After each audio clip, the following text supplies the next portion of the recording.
So I want to consider today with you the area of our speech. ನಾನು ನಿಮ್ಮೊಟ್ಟಿಗೆ ಯಾವ ವಿಷಯವನ್ನು ಇವತ್ತು ಮಾತನಾಡಬೇಕಂತಿದ್ದೀನಪ್ಪ ಅಂದರೆ ನಾವು ಮಾತನಾಡುವಂಥ ಕ್ಷೇತ್ರದ ಕುರಿತಾಗಿ. Because this is an area I find even after many years of talking about it. ನಾನು ಕಂಡುಕೊಂಡಿರೋದೇನಪ್ಪ ಅಂದರೆ ಈ ಒಂದು ಕ್ಷೇತ್ರದ ಬಗ್ಗೆ ನಾವು ಅನೇಕ ವರ್ಷಗಳ ಕಾಲ ಮಾತನಾಡಿದ್ರೂ ಕೂಡ most people in our churches still have not got victory. ಅನೇಕ ಜನರು ನಮ್ಮ ಸಭೆಗಳಲ್ಲಿ ಈ ಒಂದು ಕ್ಷೇತ್ರದಲ್ಲಿ ಜಯ ಗಳಿಸಿಲ್ಲ. And that is destroying their life. ಅದು ಅವರ ಜೀವಿತವನ್ನು ನಾಶನಗೊಳಿಸ್ತಾ ಇದೆ. Many who have been baptized in the Holy Spirit, ಅನೇಕರು ಪವಿತ್ರಾತ್ಮನಿಂದ ಅಭಿಷೇಕಿಸಲ್ಪಟ್ಟಿದ್ದರು. all the power has leaked out through the tongue.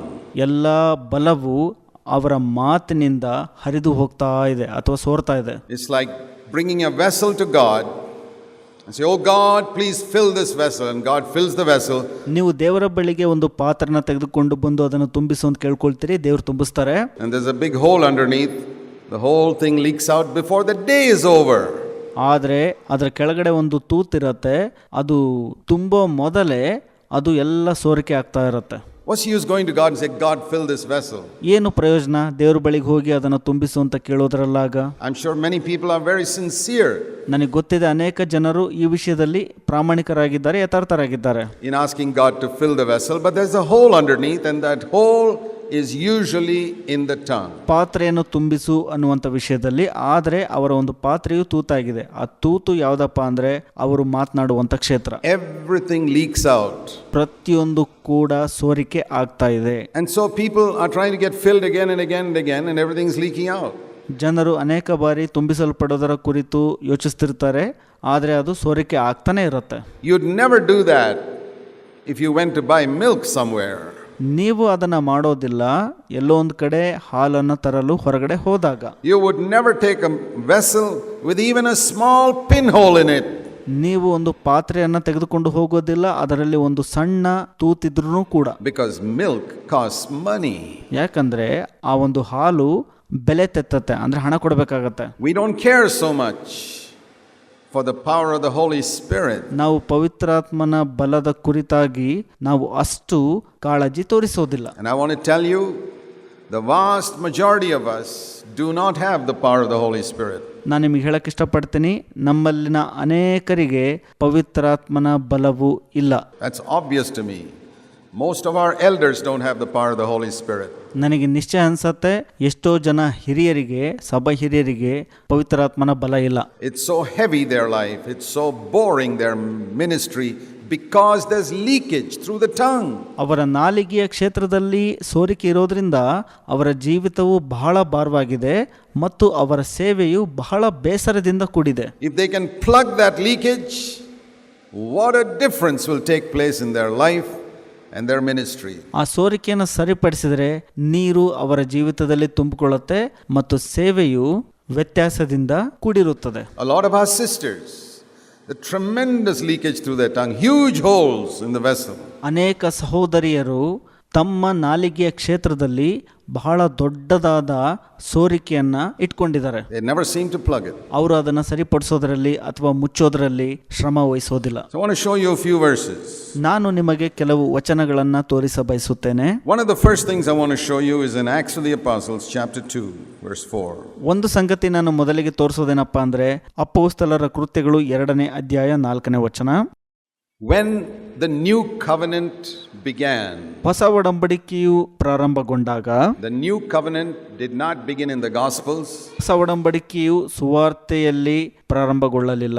It began in Acts chapter 2 verse 4. ಅದು ಅಪೊಸ್ತಲರ ಕೃತ್ಯಗಳು 2ನೇ ಅಧ್ಯಾಯ 4ನೇ ವಚನದಲ್ಲಿ ಪ್ರಾರಂಭಗೊಂಡಿತು. That's where the new covenant began. ಈ ರೀತಿಯಾಗಿ ಹೊಸ ಒಡಂಬಡಿಕೆಯು ಆರಂಭಗೊಂಡಿತು. They were all filled with the Holy Spirit. It's only after that ಅವರೆಲ್ಲರೂ ಪವಿತ್ರಾತ್ಮ ಭರಿತರಾದರು. ಆ ನಂತರ ಮಾತ್ರವೇ that we can say, now we can see what the new covenant is all about. ನಾವೀಗ ಹೇಳ್ಬಹುದು ಹೊಸ ಒಡಂಬಡಿಕೆ ಏನಿದೆ ಅಂತ. So we see here, ಹಾಗಾಗಿ ನಾವಿಲ್ಲಿ ನೋಡ್ತೇವೆ, they were all filled with the Holy Spirit and they began to speak with other tongues as the Spirit was giving them utterance. ಅವರೆಲ್ಲರೂ ಪವಿತ್ರಾತ್ಮ ಭರಿತರಾದರು. ಆತ್ಮನು ತಮಗೆ ನುಡಿಯುವ ಶಕ್ತಿಯನ್ನು ಕೊಟ್ಟ ಪ್ರಕಾರ ಅವರು ಬೇರೆ ಬೇರೆ ಭಾಷೆಗಳಲ್ಲಿ ಮಾತನಾಡುವುದಕ್ಕೆ ಪ್ರಾರಂಭಿಸಿದರು. So, and then it says, tongues of fire sat on all of them, verse 3. ಮೂರನೇ ವಚನದಲ್ಲಿ ಹೇಳೋ ಪ್ರಕಾರ ಆ ಒಂದು ವಿಂಗಡಿಸಲ್ಪಟ್ಟ ನಾಲಿಗೆಗಳು ಬೆಂಕಿಯಂತೆ ಅವರಿಗೆ ಕಾಣಿಸಿಕೊಂಡಿತು ಅಂತ. Tongues of fire sat on all their heads, 120 of them. ಅವರಲ್ಲಿನ 120 ಜನರ ಮೇಲೆ ಆ ಒಂದು ನಾಲಿಗೆಗಳು ಬೆಂಕಿಯಂತೆ ಅವರಿಗೆ ಕಾಣಿಸಿಕೊಂಡು ಅವರ ಮೇಲೆ ಕುಳಿತುಕೊಂಡಿತು. It was not a hand of fire, it was not a leg of fire. These are all important parts of the body. ಅದು ಬೆಂಕಿಯ ಕೈ, ಬೆಂಕಿಯ ಕಾಲು ಅಲ್ಲ, ಅವೆಲ್ಲ ದೇಹದ ಪ್ರಮುಖ ಭಾಗಗಳು. Not a ear of fire, not an eye of fire. ಬೆಂಕಿಯ ಕಣ್ಣು, ಬೆಂಕಿಯ ಕಿವಿ ಅಲ್ಲ. It was a tongue of fire. ಬೆಂಕಿಯ ನಾಲಿಗೆಯು ಅಂತ ಇದೆ ಅಲ್ಲಿ. By which God was saying, ಅಲ್ಲಿ ದೇವರು ಅದರಿಂದ ಹೇಳ್ತಾ ಇದ್ದಾರೆ, in this new covenant age, ಈ ಒಂದು ಹೊಸ ಒಡಂಬಡಿಕೆಯ ಜನಾಂಗದವರೊಳಗೆ the part of the body which you have to be most careful about is your tongue. ನಿಮ್ಮ ದೇಹದ ಯಾವ ಭಾಗದಲ್ಲಿ ನೀವು ಬಹಳ ಎಚ್ಚರಿಕೆಯಿಂದ ಇರಬೇಕಪ್ಪ ಅಂತಂದ್ರೆ ಅದು ನಿಮ್ಮ ನಾಲಿಗೆಯಲ್ಲಿ. Because that is the part of your body which I am going to use the most in the new covenant. ಯಾಕಂದರೆ ಈ ದೇಹದ ಅತಿ ಪ್ರಮುಖವಾದ ಅಂಗವಾದ ನಾಲಿಗೆಯನ್ನು ಈ ಒಂದು ಹೊಸ ಒಡಂಬಡಿಕೆಯಲ್ಲಿ ನಾನು ಹೆಚ್ಚಾಗಿ ಉಪಯೋಗಿಸಿಕೊಳ್ಳುತ್ತೇನೆ. Yes, I will use your legs to take you to some place to preach the gospel. ನಾನು ನಿಮ್ಮ ಕಾಲನ್ನು ಉಪಯೋಗಿಸ್ಕೊಳ್ತೀನಿ, ಅದನ್ನು ಕೆಲವು ಸ್ಥಳಗಳಿಗೆ ಸುವಾರ್ತೆ ಸಾರಲು ತೆಗೆದುಕೊಂಡು ಹೋಗ್ತೀನಿ ಅಂತ ದೇವರು ಹೇಳ್ತಾರೆ. I will use your hands to bless other people. ನಿಮ್ಮ ಕೈಯನ್ನು ಉಪಯೋಗಿಸುತ್ತೇನೆ ಇನ್ನೊಬ್ಬರನ್ನು ಆಶೀರ್ವದಿಸಲು. I will use your eyes to read God's word and to see visions. ನೀವು ದರ್ಶನಗಳನ್ನು ನೋಡಲು ಅನುಕೂಲವಾಗುವಂತೆ ನಿಮ್ಮ ಕಣ್ಣುಗಳನ್ನು ಉಪಯೋಗಿಸಿಕೊಳ್ಳುತ್ತೇನೆ ದೇವರ ವಾಕ್ಯ ಓದಲು. I will use your ears to hear the troubles of others so you can comfort them. ನೀವು ಇತರರ ಕಷ್ಟಗಳನ್ನು ಕೇಳಿ ಅವರನ್ನು ಸಂತೈಸಲು ನಿಮ್ಮ ಕಿವಿಗಳನ್ನು ಉಪಯೋಗಿಸಿಕೊಳ್ಳುತ್ತೇನೆ. But above all these things I'm going to use the tongue. ಆದರೆ ಇವೆಲ್ಲಕ್ಕಿಂತ ಹೆಚ್ಚಾಗಿ ನಾನು ನಿಮ್ಮ ನಾಲಿಗೆಯನ್ನು ಉಪಯೋಗಿಸುತ್ತೇನೆ ಅಂತ ದೇವರು ಹೇಳ್ತಾರೆ. I don't think many of us have understood it. ನನಗೆ ಅನ್ಸತ್ತೆ ಅನೇಕರು ಇದನ್ನ ಅರ್ಥ ಮಾಡ್ಕೊಂಡಿಲ್ಲ ಅಂತ. I don't think many of the Pentecostals and charismatics have understood it. ಪೆಂಟೆಕಾಸ್ಟಲ್ ಮತ್ತು ಕ್ಯಾರಿಸ್ಮ್ಯಾಟಿಕ್ಗಳು ಕೂಡ ಇದನ್ನ ಅಷ್ಟಾಗಿ ಅರ್ಥ ಮಾಡ್ಕೊಂಡಿಲ್ಲ. They speak in other tongues, but when they speak at home, they can't control their mother tongue. ಅವರು ಅನ್ಯ ಭಾಷೆಯಲ್ಲಿ ಹೊರಗಡೆ ಮಾತನಾಡ್ತಾರೆ, ಆದರೆ ತಮ್ಮ ಮಾತೃಭಾಷೆಯನ್ನ ತಮ್ಮ ಮನೆಗಳಲ್ಲಿ ನಿಯಂತ್ರಣದಲ್ಲಿ ಇಟ್ಕೊಳ್ಳಿಕ್ ಆಗ್ತಿರಲ್ಲ ಅವ್ರ ಕೈಯಲ್ಲಿ. And that's not the Holy Spirit. ಅದು ಪವಿತ್ರಾತ್ಮನಲ್ಲ. When God baptized me in the Holy Spirit and gave me the gift of other tongues, He also gave me grace to control my mother tongue. ನಾನು ಪವಿತ್ರಾತ್ಮನಿಂದ ಅಭಿಷೇಕಿಸಲ್ಪಟ್ಟಾಗ ದೇವರು ಅನ್ಯ ಭಾಷೆ ವರವನ್ನ ಕೊಟ್ಟರು, ಅದರಂತೆ ನನ್ನ ಮಾತೃಭಾಷೆಯನ್ನ ಸ್ವನಿಯಂತ್ರಣದಲ್ಲಿಡಲು ದೇವರು ತನ್ನ ಕೃಪೆಯನ್ನು ಸಹ ಕೊಟ್ಟರು. And I tell you, if you speak in other tongues and you can't control your mother tongue, ನೀವು ಇತರ ಭಾಷೆಯನ್ನ ಆಡ್ತಾ ಇದ್ರಿ, ನಿಮ್ಮ ಮಾತೃಭಾಷೆಯನ್ನ ನಿಯಂತ್ರಣದಲ್ಲಿಡಲು ಆಗ್ತಾ ಇಲ್ಲ ಅಂದ್ರೆ ನಿಮ್ಮ ಕೈಲಿ, probably what you got is an evil spirit, not the Holy Spirit. ನನಗನ್ಸುತ್ತೆ ನೀವು ಪವಿತ್ರಾತ್ಮನನ್ನ ಸ್ವೀಕರಿಸಿಕೊಂಡಿಲ್ಲ, ಕೆಡುಕನ ಆತ್ಮವನ್ನ ಸ್ವೀಕರಿಸಿಕೊಂಡಿದ್ದೀರಿ ಅಂತ. You mean the Holy Spirit can give you other tongues but he cannot control your mother tongue? That's not the Holy Spirit. ನಿಮಗನ್ಸುತ್ತಾ ಪವಿತ್ರಾತ್ಮನು ಅನ್ಯ ಭಾಷೆ ವರ ಕೊಟ್ಟಿದ್ದಾನೆ, ಆದರೆ ಮಾತೃಭಾಷೆ ನಿಯಂತ್ರಣದಲ್ಲಿಡಲಾಗ್ತಾ ಇಲ್ಲ ಅಂತ?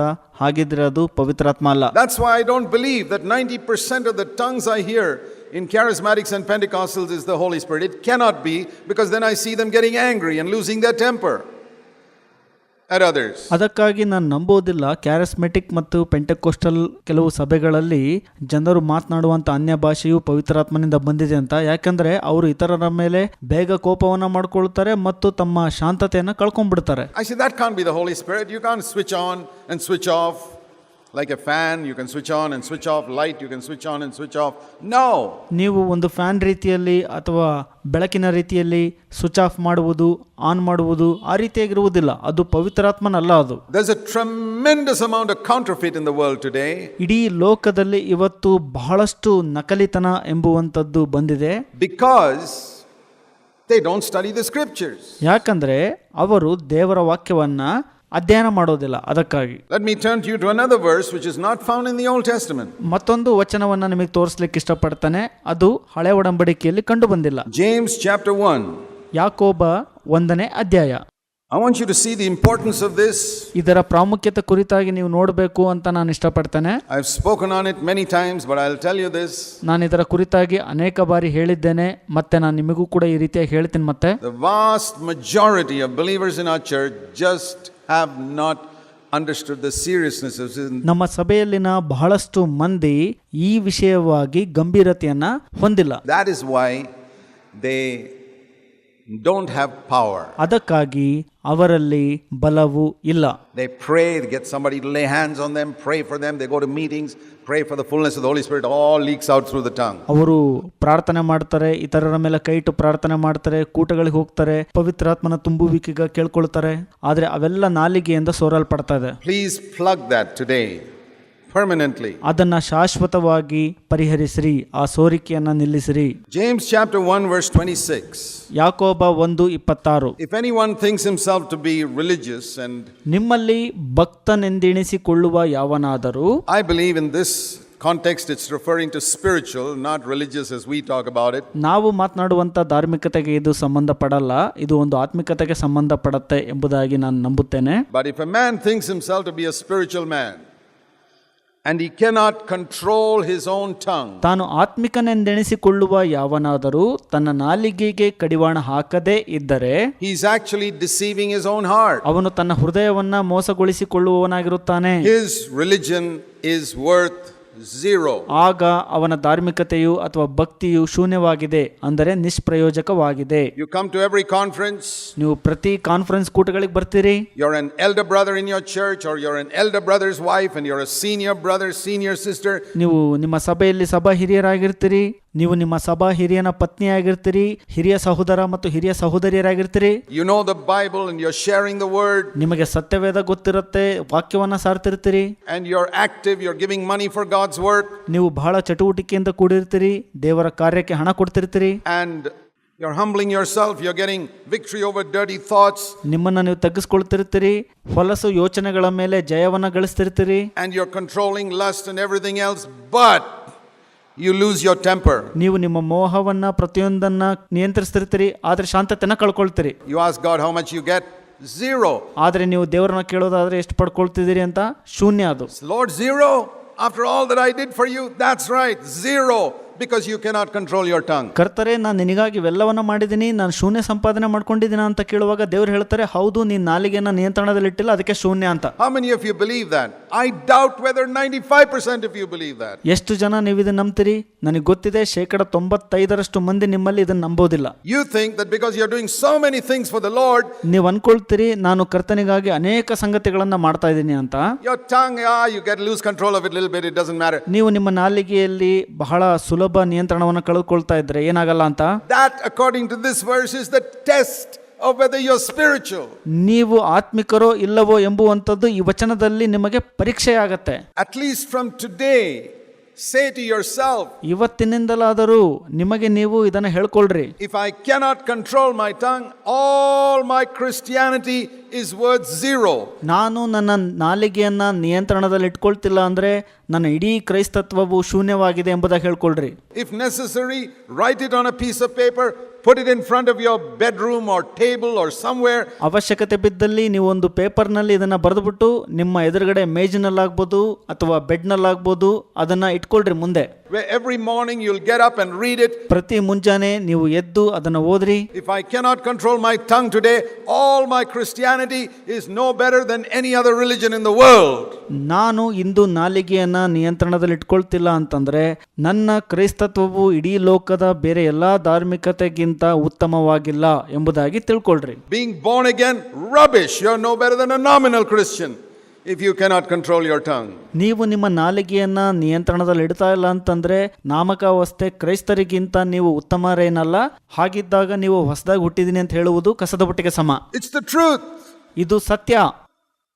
But 95% of people in our midst don't believe it. ನಮ್ಮ ಮಧ್ಯದಲ್ಲಿರುವಂತ 95% ಜನರು ಇದನ್ನ ನಂಬೋದಿಲ್ಲ. I preached on it for years. ನಾನು ವರ್ಷಾನುಗಟ್ಟಲೆ ಇದನ್ನ ಪ್ರಸಂಗ ಮಾಡಿದ್ದೀನಿ.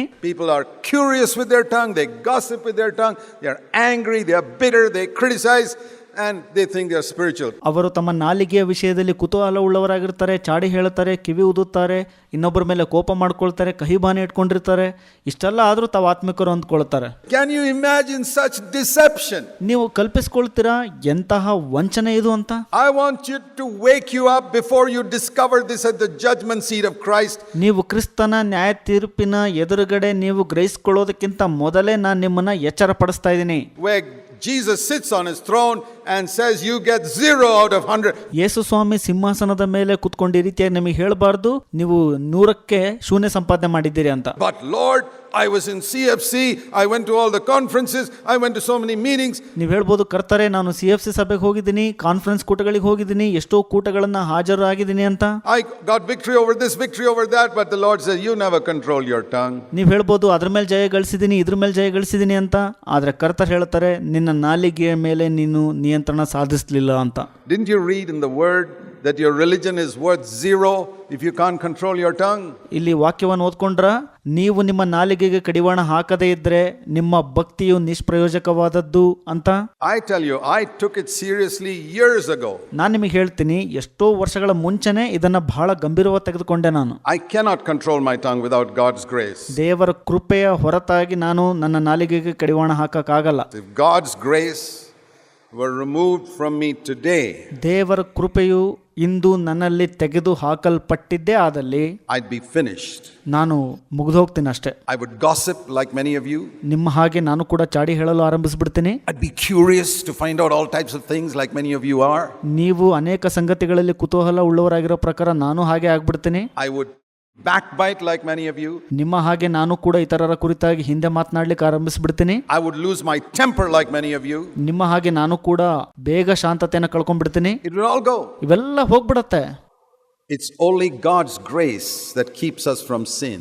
ದೇವರ ಕೃಪೆಯು ಮಾತ್ರ ನಮ್ಮನ್ನು ಪಾಪದಿಂದ ಕಾಪಾಡಲ್ಪಡಬಹುದಾಗಿದೆ. The Bible says no one can control the tongue in James chapter 3. ಯಾಕೋಬ 3ರಲ್ಲಿ ದೇವರ ವಾಕ್ಯ ಹೇಳುತ್ತೆ, ಯಾರು ಕೂಡ ತಮ್ಮ ನಾಲಿಗೆಗೆ ಕಡಿವಾಣ ಹಾಕಕ್ಕಾಗಲ್ಲ ಅಂತ. Only the grace of God. ದೇವರ ಕೃಪೆಯಿಂದ ಮಾತ್ರ ಇದು ಸಾಧ್ಯ.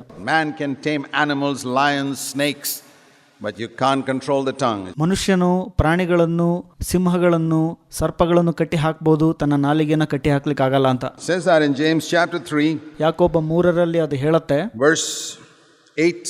8ನೇ ವಚನ. He says this is scary. You can tame a tiger but you can't tame a tongue. It's never been done. ನೀವು ಒಂದು ಹುಲಿಯನ್ನ ಬೇಕಾದ್ರೆ ಹತೋಟಿಗೆ ತಂದು ಬಿಡಬಹುದು, ಆದ್ರೆ ನಿಮ್ಮ ನಾಲಿಗೆಯನ್ನು ಹತೋಟಿಗೆ ತರಲಾರರಿ ಎಂಬುದಾಗಿ ಅಲ್ಲಿ ಹೇಳುತ್ತೆ. ಅದು ಒಂದು ಭಯಪಡಿಸುವಂತ ಸಂಗತಿ. It has never been done. ಅದು ಎಂದಿಗೂ ಆಗಲಾರದು.